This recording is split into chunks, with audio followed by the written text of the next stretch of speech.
car is going to make 4 different car models, A, B, C and D. 80 people are asked which of the 4 models they would most likely to buy. The table shows the information about the results. The factory is going to make 40,000 cars next year.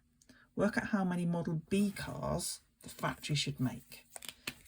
So we are only interested in the Bs. We're actually not interested in anything else. The other key bit of information is that 80 people. Oh, and the fact that there are 4,000 cars. All right, so those are my key bits of information here. The calculation we need to do is 40,000, and then we need to multiply it by the fraction, the amount, the percentage, the people that we've surveyed, and that's 15 out of a possible of 80. So this here provides that fraction. We're saying it's that fraction of this amount.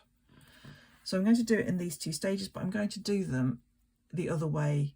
I'm going to do it the other way around. The calculation that I'm actually going to do is 4, and I'm going to divide by 80 first, and then I'm going to multiply by 15. You can do it the multiply by 15 and then divide by 80. I prefer to see it this way. If I'm taking this and then I'm dividing it by 80, let's do it in a bus stop. Be really careful with the place value here. My 80 times table, if you don't know it, think about your 8 times table and add a 0. 80, 160, 240. What are we doing? 300. No, we're on to 400, aren't we? What am I doing? 6, 2, 320, 400. There we go. Right. Sorry.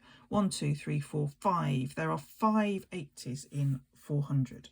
So not there, but there are 5 80s here, and that's exactly. So 4,000 divided by 80 equals 500, but I still need to multiply it by 15.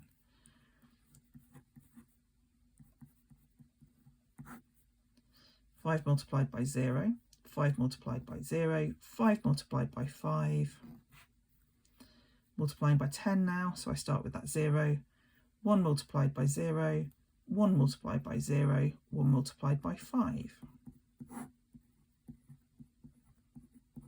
So the answer is 7500. Really big numbers. Knowing whether you multiply, divide, knowing how you get it started, I found that particularly tricky.